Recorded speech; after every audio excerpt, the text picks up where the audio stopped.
Что за шахматные комбинации и овации? Дерзкая боевая партия между Пранешем и Надирбеком Абдусадоровым. Кто-то что-то исполнит, да исполнит так, как в шахматных учебниках, этюдах и лучших комбинациях. Такое в современных шахматах не часто увидишь. Пранеш двигает индийскую пешку на поле Е4, Абдусадоров отвечает С5, конь F3, D6. Это у нас самый популярный дебют. Ответ на ход Е4, сицилианская защита, D4, все хорошо по теории. Играем CD, конь D4, конь F6. Конь C3, конь C6. Надирбек предлагает разменять конину на поле C6, чтобы забрать пешкой в центр, получить хороший центр с перспективой. Слон c4 это у нас что-то похожее на атаку Созина. Так любил играть этого Созина Роберто Фишериньо. Слон d7, слон e3. Еще, кстати, тут необходимо делать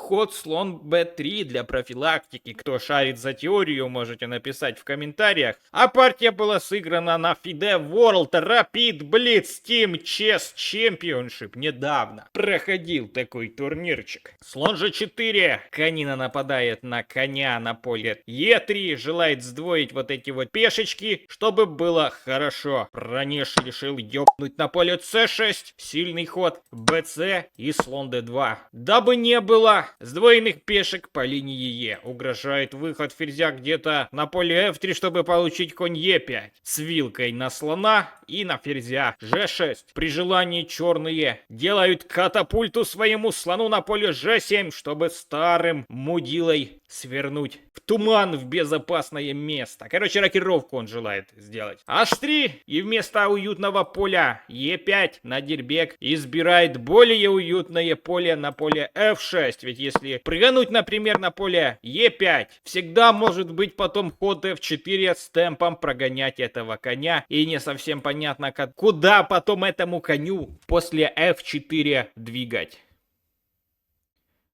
Но в партии конина отступает себе спокойно на поле F6, рокировка, слон G7, ладья E1. В этой партии нас ожидает умопомрачительный эндшпиль, настолько солидный, что тут даже я охуел.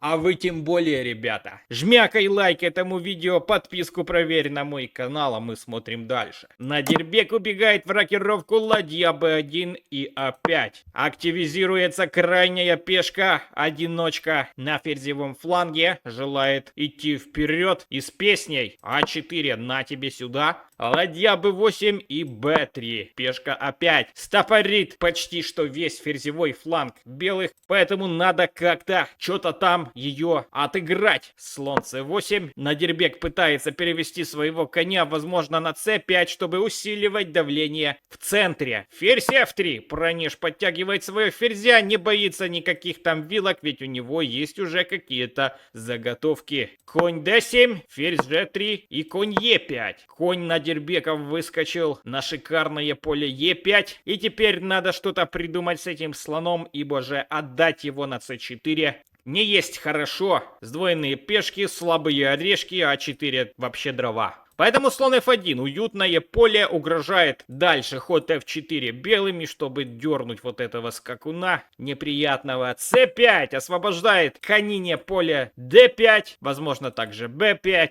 И Пранеш пользуется случаем, впихает своего слона на поле b5, чтобы взять под контроль поле c6, ведь конина могла поскакать через поле c6 на поле d4. Слон b7 страхует Надирбек поле c6, и сейчас выпад конем назад есть уже возможным. Конь d5. Грузим своего коня на центральное шикарное поле. Надирбек его прогоняет ходом e6, конь f4. Развязка этой партии вас точно удивит. Конь c6. Пошла конина сюда на d4, c3. Не спешит Пранеш уничтожать этого коня. Сначала ферзь e7, потом конь d3. И готовится один из решающих ударов. Еще в партии было сыграно 20 ходов, но они пролетят очень быстро. А последние ходы так вообще песня. Король h8 уходит король, чтобы двигать f5. Начинать активные действия по центральным полям. Лучше было бы сыграть для профилактики сначала h6, чтобы не было никаких выпадов на g5 потом. суп с котом. Но все-таки король h8, слон g5 на тебе и f6. Сильный ход пешкой f. Дело в том, что если сейчас отступить, например, вот сюда на поле f4 с нападением на пешку d6, сюда заезжает затычка на поле e5. И все довольны, кроме Пронеша. Поэтому после хода f6 Пронеш играет слон d2, чтобы не допустить продвижения пешки e5 с темпом. e5 без темпа, f4 и f5. Вот мы и приехали с вами к самой интересной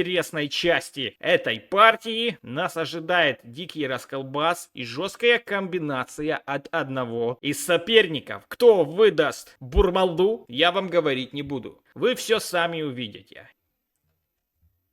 Ев забирает Пронеш. Рентгеном посматривает на ферзя на поле Е7. Ладья F5 и слон c6. Решил забрать вонючего коня на поле c6, чтобы он там не пах. Слон c6 пошел, e5 на, e5 на и слон e3. Присматриваемся к слабой пешке Абдусадорова. На поле c5 надо как-то реагировать. А как же можно тут отреагировать? Отдать пешку ладья e8. Надирбек отдает пешку, а что же он получает взамен? Взамен он получает инициативу после хода e4. Угрожает взятие пихунделя на поле c3. Казалось бы, что можно как-то засунуть сюда слона на поле d4. Давайте посмотрим, если сыграть слон d4, получается хуйня. Почему? Потому что вот такой есть ход. И если брать на поле c5, ферзь c5 с выигрышем двух слонов за ладью. В таких позициях это все выглядит, мягко говоря, не солидно. Поэтому после e4 единственное верное решение — это вернуть пешку взад Абдусадорову. b4 на. Пошла пешка вперед, слон c3 сюда пошел и ладья d1. Ладья на поле d1 сделает решающий ход в этой партии. Что-то да выдаст. АБ забирает Абдусадоров пешку, получает сильную проходную и сейчас перевес на стороне черных. Но он минимальный, но все-таки перевес. Пронеш пихает свою мамаситу на поле d6, предлагает разменяться. Разменялись, ладьей забрались и слон d5. Угрожает продвижение пешки вперед или слон а2, чтобы сначала забрать, прогнать ладью из поля b1, потом двинуть просто пешку вперед b3, b2 и ферзи. На эндшпиль подготавливаем себе приятную почву. Но Пронеш этого не очкует, он просто двигает пешку а5 вперед, слон а2 получи, ладью надо убирать и пропускать пешку ферзи. Ладья c1 сюда пошел, ладья d5. Интересное предложение разменяться. Если разменяться тут на поле d5, последует слон d5, слон берет под контроль дополнительный поле превращения ферзя. А пешка на поле b3, b2 случайно может оказаться на поле b1, и тогда уже не позавидуешь. После предложения о размене Пронеш решил не меняться, и, как покажет история, правильно сделал. Он играет ладья b6, допускает ошибку. Абдусадорову следовало бы играть слон d2, менять вот этого лоха на поле d2, отдать пешку на поле b4, чтобы взамен начать движение пешки по линии Е. Это вело к победе в этой партии. Но в партии Абдусадоров выпускает немножко свою победу. Потихоньку подходим мы с вами к развязке. Слон d4 играет Надирбек, позволяет разменяться на поле d4. Ладья d4, а6, ладья а8, король f2, b3. Понемногу мы с вами, ребята, подходим к кульминации в этой партии. А кульминация здесь такая, что никто с вас даже предположить этого не может. Король подтягивается вперед, ладья d5, ладья b7. Берет под контроль поле а7, чтобы как-то двинуть потом ладья b8 с превращением ферзя. Но идея этого хода в другом. Ладья d8, h4.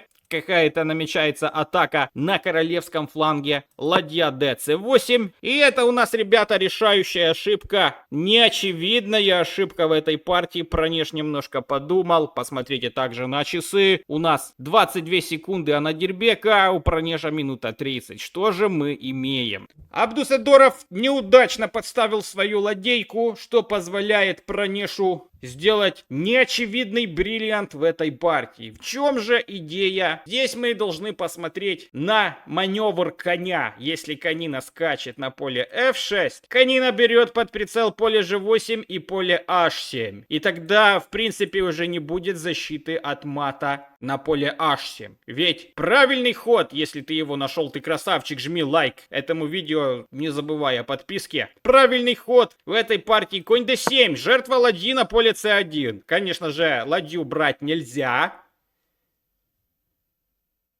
Если заберешь ладью на поле c1, следует форсированный мат. Сначала вот так, некуда деваться, защиты от взятия нет. Только остается делать шах. Король убегает, еще раз шах, забрал, еще раз шах. Короче, вот такие вот компьютерные последние вздохи. Поэтому ладью на c1 брать нельзя. Надербек немножко подумал, сыграл ладья g8 в этой позиции, чтобы на конь f6 выдвинуть свой шкаф для защиты. Так было в партии. Конь f6 сюда. Но за Пронеша находится еще один дикий ход, который уже более очевиден, чем предыдущий. Он приписюнивает свою ладью на поле c7, организовывает такую же угрозу, как ранее. Если забрать ладью на поле c7, последует ладья c7, и все равно на поле h7 нету защиты от мата. Поэтому Надербек играет ладья f8, чтобы на взятие ладьи на поле g7 забрать коня. Но это тоже его не спасает. Поэтому в этой партии, в этой позиции конкретно у него закончилось время. Еще в шуточной форме Пронеш делает ход король e4. Троллит Надербека, как Надербек непомнящего. Посмотри мое другое видео, как там Дубов накуканил действующего чемпиона мира. Или кто такой Синдаров, откуда он взялся, можешь посмотреть. Там топ-3 партии этого джентльмена. До новых встреч!